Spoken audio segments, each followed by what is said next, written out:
നമസ്കാരം പ്രിയമുള്ളവർ, എല്ലാവർക്കും ഒരിക്കൽ കൂടി എൻ മീഡിയയിലേക്ക് ഹാർദമായ സ്വാഗതം. മാത്യു സാമുവൽ എന്ന് പറയുന്ന ഒരു കൊണാണ്ടർ യൂട്യൂബറെ നിങ്ങൾക്ക് എല്ലാവർക്കും അറിയാമെന്ന് കരുതുന്നു. അദ്ദേഹം അവകാശപ്പെടുന്നത് അദ്ദേഹം തേൽക്കയുടെ എന്തോ എഡിറ്ററോ ചീഫ് റിപ്പോർട്ടറൊക്കെ ആയിരുന്നു എന്നാണ്. പക്ഷേ അദ്ദേഹത്തിന്റെ പ്രദേശത്തുള്ളവർ പറയുന്നത് അദ്ദേഹം തെഹൽക്കയിൽ ഡ്രൈവർ ആയിരുന്നു എന്നാണ്. എന്തായാലും അതിന്റെ യാഥാർത്ഥ്യം എനിക്കറിയില്ല. അത് നമ്മുടെ സബ്ജക്റ്റുമല്ല. ആർക്കും യൂട്യൂബ് ചാനൽ തുടങ്ങുവാനും അവരുടെ ആശയങ്ങൾ സംവദിക്കുവാനുള്ള അവകാശമുണ്ട്. പക്ഷേ അദ്ദേഹത്തിന്റെ ആശയങ്ങളല്ല, അത് ആമാശയവുമായി ബന്ധപ്പെട്ടതാണ്, അത് വർഗീയ വിഷം വിതറുന്നതാണ് എന്നതുകൊണ്ട് തന്നെ അത് എതിർക്കപ്പെടേണ്ടതും ഉണ്ട് എന്ന് തന്നെയാണ് ഏറ്റവും വലിയ യാഥാർത്ഥ്യം. മറ്റൊന്ന്, അദ്ദേഹത്തിന്റെ ചില വിലയിരുത്തലുകളും കണ്ടെത്തലുകളുമാണ്. ലോകകപ്പ് ഖത്തറിൽ നടന്നത് മുതൽ അദ്ദേഹത്തിന് വല്ലാത്ത ചൊറിച്ചിലാണ്. ആ ചൊറിച്ചിലിൻ്റെ ഒരു ആഘാതം കൂടി വരുന്നതാണ് ഈ അടുത്ത ഇസ്രായേൽ ഫലസ്തീൻ യുദ്ധ സമയത്തൊക്കെ കണ്ടത്. പിന്നെ പാലക്കാട് ബൈ ഇലക്ഷൻ്റെ സമയത്തും അതിങ്ങനെ ചൊറിച്ചിലിൻ്റെ ഒരു ഇത് കൂടിക്കൂടി വരുന്നതായി നമുക്ക് അനുഭവപ്പെട്ടിട്ടുണ്ട്. എന്തായാലും അദ്ദേഹത്തിൻ്റെ അവലോകനങ്ങളൊക്കെ മൂഞ്ചി പാളിശായിരിക്കുന്ന സമയത്ത് നമുക്ക് അദ്ദേഹത്തിൻ്റെ അവലോകനങ്ങളെ കുറിച്ച് ചർച്ച ചെയ്യേണ്ട ആവശ്യമില്ല. പക്ഷേ ഇന്ന് ഞാൻ പറഞ്ഞു വരുന്നത് 2-3 ദിവസം മുമ്പ് അദ്ദേഹം ഇട്ട ഒരു വീഡിയോ ആണ്. അദ്ദേഹം താമസിക്കുന്നത് ആലുവയിലാണ്. ആലുവയിൽ അദ്ദേഹത്തിന് പന്നിയിറച്ചി കിട്ടുന്നില്ല അത്രേ കഴിക്കുവാൻ. അതുകൊണ്ട് അദ്ദേഹം പറയുന്നത് ഈ മുസ്ലിങ്ങളെയൊക്കെ തല്ലി അടിച്ചോടിച്ച് അവരുടെ പ്രദേശങ്ങളിലൊക്കെ പന്നിയിറച്ചി വിൽക്കണം എന്നാണ് അദ്ദേഹം പറയുന്നത്. കാരണം അദ്ദേഹം താമസിക്കുന്ന ആലുവയിൽ ആലുവ മാർക്കറ്റിൽ അദ്ദേഹത്തിന് പന്നിയിറച്ചി കഴിക്കുവാൻ പറ്റില്ല അത്രേ. പന്നിയും ഒരു പെഗ്ഗുമുണ്ടെങ്കിൽ സർവ്വമായല്ലോ അദ്ദേഹത്തിന്. അപ്പോൾ അദ്ദേഹം അങ്ങനെയാണ് പറയുന്നത്. പക്ഷേ ആലുവ എന്ന പ്രദേശത്തിൻ്റെ ഒരു ഗ്രാഫ് അല്ലെങ്കിൽ അതിൻ്റെ ഒരു സ്വഭാവം അറിയുന്ന ആളുകൾക്ക് നമുക്കറിയാം. ആലുവ എന്ന് പറയുന്നത് പർപ്പസ്ഫുള്ളി അവിടെ പന്നിയിറച്ചി നിരോധിച്ചിട്ടൊന്നുമില്ല. കാരണം അവിടെ കൂടുതൽ മുസ്ലിം സമുദായ അംഗങ്ങളാണ് താമസിക്കുന്നത്. അപ്പോൾ അവരായിരിക്കാം കൂടുതൽ മാംസവുമായി ബന്ധപ്പെട്ട വ്യാപാരങ്ങൾ, ഇറച്ചി അറുക്കുക അല്ലെങ്കിൽ അത് വ്യാപാരം ചെയ്യുക ഒക്കെ ചെയ്യുന്നത്. അവർക്ക് പന്നി ഹറാമാണ്. അവർക്കെങ്ങനെയാണ് പന്നി വ്യാപാരം ചെയ്യാൻ കഴിയുക? ഇനി മറ്റ് സമുദായത്തിലുള്ള അംഗങ്ങളാണ് ആലുവ മാർക്കറ്റിൽ മാംസം അല്ലെങ്കിൽ ഇതുപോലെയുള്ള മൃഗങ്ങളെയൊക്കെ അറുത്ത് വ്യാപാരം ചെയ്യുന്നത് എന്ന് കരുതുക.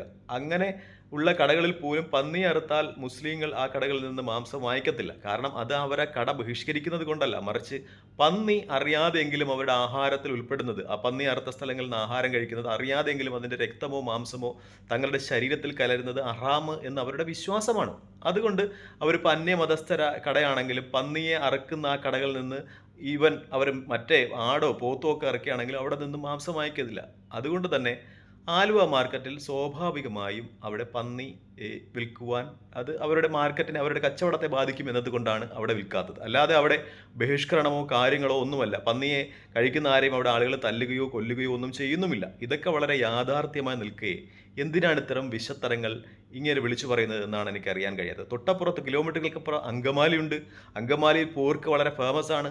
നമ്മൾ അങ്കമാലി ഡയറി എന്നൊക്കെ പറയുന്ന ചിത്രങ്ങൾ, സിനിമകൾ കാണുന്നതാണ്. അങ്കമാലിയിലെ പോർക്ക് എന്ന് പറയുന്നത് കേരളത്തിൽ വളരെ ഫേമസ് ആണെന്നാണ് അതിൻ്റെ പോർക്ക് മാംസത്തിൻ്റെ ആരാധകർ പറയുന്നത്. അവിടെ മുസ്ലിങ്ങളുണ്ടല്ലോ അങ്കമാലിയിൽ നല്ല ശതമാനം. അവരാരെങ്കിലും ഈ പോർക്ക് വ്യാപാരത്തെ അല്ലെങ്കിൽ കച്ചവടത്തെ എതിർക്കുന്നുണ്ടോ? അത് പരസ്പരം ബഹുമാനിച്ചുകൊണ്ടും സഹകരിച്ചും കൊണ്ട് കഴിയുന്ന മനുഷ്യർക്കിടയിൽ ഇത്തരം വിഷവിത്തുകൾ വിതറരുത് എന്നാണ് ഈ 2 പെഗ്ഗടിച്ചുകൊണ്ട് ചാനലുകൾ വന്ന് വിഷം വിതറുന്ന അച്ചായനോട് എനിക്ക് പറയാനുള്ളത് എന്നാണ് എൻ്റെ ഒരു അഭിപ്രായം. കാരണം ഞാനും ഒരു മുസ്ലിം സമുദായത്തിൽ പിറന്ന ആളാണ്. ഞാനും എവിടെയെങ്കിലും പോയി ഫുഡ് കഴിക്കുമ്പോൾ പന്നി മാംസം വിതരണം ചെയ്യുന്ന കടകളിൽ നിന്ന് ആഹാരം കഴിക്കാറില്ല. കാരണം അത് എനിക്ക് ഹറാമാണ്. അതിൻ്റെ ഏതെങ്കിലും അംശം എൻ്റെ ശരീരത്തിൽ പെട്ടുപോയാൽ അത് ഹറാമാണ് ഞാൻ എന്ന് കരുതുന്നു. അതുകൊണ്ട് ഞാൻ അവിടെ നിന്ന് കഴിക്കാറില്ല. അപ്പോൾ അല്ലെങ്കിൽ ഞാനിപ്പോൾ ഏതെങ്കിലും എൻ്റെ ഹിന്ദു സുഹൃത്തുക്കളോടൊപ്പം ആഹാരം കഴിക്കാൻ പോയാൽ അവർ ബീഫ് കഴിക്കുന്നതിന് വിമുഖതയുള്ള ആളുകളുണ്ട്. അപ്പോൾ ഞാൻ ഗൾഫിലൊക്കെ ആയിരുന്ന സമയത്ത് ഉത്തരേന്ത്യക്കാരോടൊക്കെ ഫുഡ് കഴിക്കാൻ പോകുമ്പോൾ അവർ ബീഫ് കഴിക്കില്ല എങ്കിൽ ഞാനും ബീഫ് ഒഴിവാക്കും. അത് ഞാൻ അവരോട് കാണിക്കുന്ന റെസ്പെക്റ്റാണ്. ചില ഹോട്ടലുകളിൽ പോകുമ്പോൾ നമുക്കറിയാം, യു എയിൽ കുറച്ചധികം ഹോട്ടലുകളിലൊക്കെ പന്നി അലൗഡ് ആയിട്ടുണ്ട്. അപ്പം ഞാൻ യു എയിലായിരുന്ന സമയത്ത് എവിടെയെങ്കിലും ഫുഡ് കഴിക്കാൻ പോകുമ്പോൾ പന്നിയുള്ള ഹോട്ടലുകളിൽ പോകാതിരിക്കാൻ അവരും ശ്രദ്ധിക്കാറുണ്ട്. ഇത് നമ്മൾ പരസ്പരം കാണിക്കുന്ന ഒരു ബഹുമാനമാണ്. പരസ്പരം മതങ്ങളെ റെസ്പെക്റ്റ് ചെയ്യുന്നത് കണ്ടുകൊണ്ട് കാണിക്കുന്ന ഒരു ബഹുമാനമാണ് മിസ്റ്റർ വിഷം. അതൊക്കെ മനസ്സിലാക്കാനുള്ള കോമൺ സെൻസ് ഉണ്ടാകണം. അല്ലാതെ ആലുവയിൽ പനപ്പൂറും അവിടെ ആരെങ്കിലും പന്നി മാംസം വിൽക്കുന്നതിനെ എതിർക്കുന്നില്ല. നിങ്ങൾക്ക് പന്നി കഴിക്കണമെന്ന് വിചാരിച്ച് നിങ്ങൾക്ക് അവിടെ പന്നിയെ തല്ലിക്കൊന്ന് തരാൻ പറ്റുമോ? നിങ്ങൾക്ക് കച്ചവടം ചെയ്യാൻ പറ്റില്ല. കാരണം അവരുടെ വിശ്വാസത്തെ ഹനിക്കുന്ന കാര്യമാണ്. നിങ്ങൾക്ക് പന്നി വേണമെങ്കിൽ നിങ്ങൾ അങ്കമാലി പോയി കഴിക്കുക എന്നല്ലേ ഇതിന് സിമ്പിളായിട്ടുള്ളൊരിത്. അവരുടെ വിശ്വാസമാണത്. ആലുവയിൽ വ്യാപാരം ചെയ്യുന്നതിൽ കൂടുതൽ മുസ്ലിങ്ങളാണ്. നിങ്ങൾക്ക് പന്നി വേണമെന്ന് വിചാരിച്ച് നിങ്ങൾക്ക് അവിടെ പന്നിയെ കൊന്നു തരാൻ പറ്റുമോ? അവർക്ക് അത് അവരുടെ വിശ്വാസത്തെ ബാധിക്കും. അതുകൊണ്ട് നിങ്ങൾ കുറച്ച് പന്നി മാംസം ആവശ്യമുണ്ടെങ്കിൽ നിങ്ങൾ അങ്കമാലിയിൽ പോയി പന്നി വാങ്ങിച്ചു കഴിക്കുക എന്നാണ് എനിക്ക് പറയാനുള്ളത്. പിന്നെ നിങ്ങൾ തന്നെ പറയുന്നുണ്ട് അതിൽ മലപ്പുറം ജില്ലയിൽ നിലമ്പൂരൊക്കെ അവിടെ കുറച്ച് ക്രിസ്ത്യാനികളൊക്കെ ഉണ്ട്. അവർക്കവിടെ പന്നി മാംസം കഴിക്കാൻ പറ്റും എന്ന് പറയുന്നതിനോടൊപ്പം തന്നെ നിങ്ങൾ പറയുന്നുണ്ട് മലപ്പുറത്ത് പന്നിയെ കൊല്ലാൻ പറ്റത്തില്ല, അവിടെ എന്തൊക്കെയോ പ്രശ്നങ്ങൾ ഉണ്ടാക്കുമെന്നൊക്കെ. അങ്ങനെ ഒരു ഒരു ഒരു സംഭവം മലപ്പുറത്തോ കേരളത്തിൻ്റെ ഏതെങ്കിലും ഭാഗത്ത് നടന്ന റിപ്പോർട്ടുണ്ടോ മിസ്റ്റർ വിഷം? ഏതെങ്കിലും ഭാഗത്ത് പന്നി മാംസം കഴിച്ചതിൻ്റെ പേരിൽ ആരെയെങ്കിലും ആക്രമിച്ചതായ എന്തെങ്കിലും വിഷയങ്ങൾ നിങ്ങൾ ഏതെങ്കിലും ചാനലുകളുടെ ഏതെങ്കിലും ഈവൻ യൂട്യൂബ് ചാനലുകളുടെയെങ്കിലും വിഷം വലിച്ചു വിതറുന്ന നിങ്ങളെപ്പോലുള്ള ഒരുപാട് യൂട്യൂബ് ചാനലുകളുണ്ടോ? അവിടെ ഉണ്ടല്ലോ, അവരുടെയെങ്കിലും ഏതെങ്കിലും വീഡിയോ കാണിച്ചു തരാമോ? എന്തൊക്കെ തരത്തിലുള്ള വിഷയങ്ങളാണ് നിങ്ങൾ ഈ സമൂഹത്തിൽ പടച്ചു വിടുന്നത്? മറ്റൊന്ന് അയാൾ പറയുന്ന കാര്യമുണ്ട്. കാരണം ഇന്ത്യയിലെ ക്രിസ്ത്യാനികളൊക്കെ BJP-യെ അനുകൂലിക്കണമെന്നാണ് അദ്ദേഹം പറയുന്നത്. അതിന് അദ്ദേഹം പറയുന്ന റീസൺ എന്ന് വെച്ചാൽ അന്താരാഷ്ട്ര തലത്തിലൊക്കെ മുസ്ലിങ്ങളും ക്രിസ്ത്യാനികളുമായിട്ട് നടക്കുന്ന ചില പ്രശ്നങ്ങളുണ്ടല്ലോ, അതിൻ്റെ പേരിലാണ് അത് പറയുന്നത്. അതുകൊണ്ട് ലോകത്തെ സെമറ്റിക് മതങ്ങൾ ക്രിസ്തു മതവും ഇസ്ലാം മതവും യഹൂദ മതവും ഒക്കെ പരസ്പരം തല്ലുകയാണ്. അതുകൊണ്ട് കേരളത്തിലെ ഹിന്ദുക്കളൊക്കെ അല്ലെങ്കിൽ ഇന്ത്യയിലെ ഹിന്ദുക്കളൊക്കെ BJP-ക്ക് വോട്ടിട്ട് BJP വിജയിക്കണമെന്നാണ് പറയുന്നത്. ഹലോ മിസ്റ്റർ, രാജ്യങ്ങളിൽ നടക്കുന്ന പ്രശ്നങ്ങൾ വ്യത്യസ്തമാണ്. ഇപ്പോൾ ഫലസ്തീനിൽ നടക്കുന്ന പ്രശ്നങ്ങളിൽ ഫലസ്തീനിലെ അറബികളെ സപ്പോർട്ട് ചെയ്യാൻ അടുത്തുള്ള അറബ് രാജ്യങ്ങളുണ്ട്. ഇന്ത്യയിലെ മുസ്ലിങ്ങളെ സപ്പോർട്ട് ചെയ്യാൻ അവർ ഇന്ത്യയിലെ മുസ്ലിങ്ങളെ ഉള്ളൂ. അല്ലെങ്കിൽ ഇന്ത്യയിലെ ക്രിസ്ത്യാനികളെ സപ്പോർട്ട് ചെയ്യാൻ ഇന്ത്യയിലെ ക്രിസ്ത്യാനികളെ ഉള്ളൂ. അവരെ അമേരിക്കയോ കാനഡയോ അല്ലെങ്കിൽ യൂറോപ്യൻ രാജ്യങ്ങളോ ഒന്നും വന്ന് സപ്പോർട്ട് ചെയ്യില്ല. അതുകൊണ്ട് തന്നെ BJP അതുപോലുള്ള സംഘപരിവാര അജണ്ടകൾ നടപ്പിലാക്കാൻ ശ്രമിക്കുന്ന സംഘടനകൾക്കെതിരെ കണ്ണിങ് ആയിട്ട് ബുദ്ധിപൂർവ്വം ഒന്നിച്ചു നിൽക്കുകയാണ് കേരളത്തിലെ മുസ്ലിം സമുദായവും ക്രിസ്തുമതവും ചെയ്യേണ്ടതെന്നാണ് എൻ്റെ അഭിപ്രായം. കാരണം അല്ലെങ്കിൽ രണ്ടുപേർക്കും പണി കിട്ടും.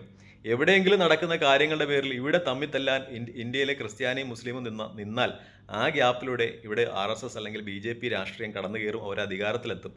അതിന് കിട്ടുന്ന ഒരു തിരിച്ചടി വളരെ വലുതാണ്. മണിപ്പൂരിലൊക്കെ കണ്ടതാണ്. അതുകൊണ്ട് ഇങ്ങനെയുടെ വാക്കുകളൊന്നും ആരും കേൾക്കില്ല എന്ന് എനിക്കറിയാം, എങ്കിലും പറഞ്ഞു പോകുന്നതേ ഉള്ളൂ. ചില ആളുകൾ ഇത്തരം സബ്ജക്റ്റുകളെ സംബന്ധിച്ച് വീഡിയോ ചെയ്യാൻ നിർദ്ദേശിക്കുന്നുണ്ട്. അതുകൊണ്ടാണ് ഞാൻ പറഞ്ഞത്, അന്താരാഷ്ട്ര പ്രശ്നങ്ങളൊക്കെ ഇവിടെ വലിച്ചിട്ട് ഇവിടെ BJP-ക്ക് വോട്ടിടാൻ നിന്നാൽ അത് മണിപ്പൂർ ആവർത്തിക്കും. അത് ഇവിടുത്തെ നമ്മുടെ വീടുകളിലേക്ക് സംഘപരിവാരം കടന്നു കയറുന്നതിനും നമ്മുടെ ആളുകളെ, നമ്മുടെ സഹോദരിമാരെയൊക്കെ ഉപദ്രവിക്കുന്നതിനുമൊക്കെ കാരണമാകും. അതുകൊണ്ട് കണ്ണിങ് ആയിട്ട് ബുദ്ധി ഉപയോഗിച്ച് ചിന്തിക്കുക. നിങ്ങൾക്ക് എവിടെന്നെങ്കിലുമൊക്കെ പ്രൊമോട്ട് ചെയ്യാൻ പൈസ കിട്ടുന്നുണ്ടാകാം, അത് വാങ്ങിച്ച് തിന്നിട്ട് മിണ്ടാതിരിക്കുക, 2 പെഗ്ഗും അടിച്ചിട്ട് എന്നാണ് എനിക്ക് പറയാനുള്ളത്. നന്ദി, നമസ്കാരം. ജയന്ത്. വീഡിയോ ഇഷ്ടപ്പെടുന്നുണ്ട് ലൈക്ക് ചെയ്യുക, ഷെയർ ചെയ്യുക, കമൻറ്റ് ചെയ്യുക. മറ്റൊരു വീഡിയോയുമായി കാണുന്നതിന് പ്രാർത്ഥനയിൽ ഉൾപ്പെടുത്തുക. പ്രത്യേകിച്ച് ഒന്നുകൂടി പറഞ്ഞുകൊള്ളട്ടെ, ഇത്തരം വിഷം കലക്കുന്ന ആളുകൾക്കെതിരെ സമൂഹത്തിൽ ബോധവൽക്കരണം അത്യാവശ്യമാണ്. പ്രത്യേകിച്ചും അതേത് സമുദായത്തിൽ നിന്ന് തന്നെ ആളുകൾ പുറത്തു വരേണ്ടതാണ്. നമ്മുടെ സമാധാനപൂർണ്ണമായി ജീവിക്കുന്ന ഒരു കേരളത്തിൻ്റെ സാമൂഹിക അന്തരീക്ഷം എവിടെ നിന്നൊക്കെയോ കിട്ടുന്ന പൈസ വാങ്ങിച്ചുകൊണ്ട് കലുഷിതമാക്കുവാൻ ശ്രമിക്കുന്ന ഇത്തരം ഒരു കുപ്പി ഇടിച്ചു വെച്ചാൽ ആദർശങ്ങളെ അങ്ങോട്ടും ഇങ്ങോട്ടും മാറ്റുന്ന ആൾക്കാരെ നമ്മൾ കരുതിയിരിക്കേണ്ടതാണെന്ന് എനിക്ക് പറയാനുള്ളത്. അതുകൊണ്ട് തന്നെ നമ്മൾ വളരെ കണ്ണിങ് ആയിട്ട് നമ്മുടെ സാമൂഹിക അന്തരീക്ഷം, സൗഹൃദം ശക്തമാക്കുവാൻ കേരളത്തിലെ സെക്കുലർ വ്യവസ്ഥയിൽ ചിന്തിക്കുന്ന രാഷ്ട്രീയ പ്രസ്ഥാനങ്ങളും സാമുദായിക സംഘടനകളും ഇരു സമുദായത്തിലുള്ള ക്രിസ്ത്യൻ, ക്രൈസ്തവ, മുസ്ലിം, ഹൈന്ദവ സംഘടനകളൊക്കെ മുന്നോട്ട് വരണം എന്നാണ് എനിക്ക് പറയാനുള്ളത്. അല്ലെങ്കിൽ ഇത്തരം ജീവികൾ നമ്മുടെ സാമൂഹിക അന്തരീക്ഷം വിഷലിപ്തമാക്കും, മലീമസമാക്കും. ദയവായി വീഡിയോ ഇഷ്ടപ്പെടുന്നുണ്ട് ലൈക്ക് ചെയ്യുക, ഷെയർ ചെയ്യുക, കമൻറ്റ് ചെയ്യുക. മറ്റൊരു വീഡിയോയിൽ കാണുന്നതിൽ പ്രാർത്ഥനപ്പെടുത്തുക. ജയ് ഹിന്ദ്.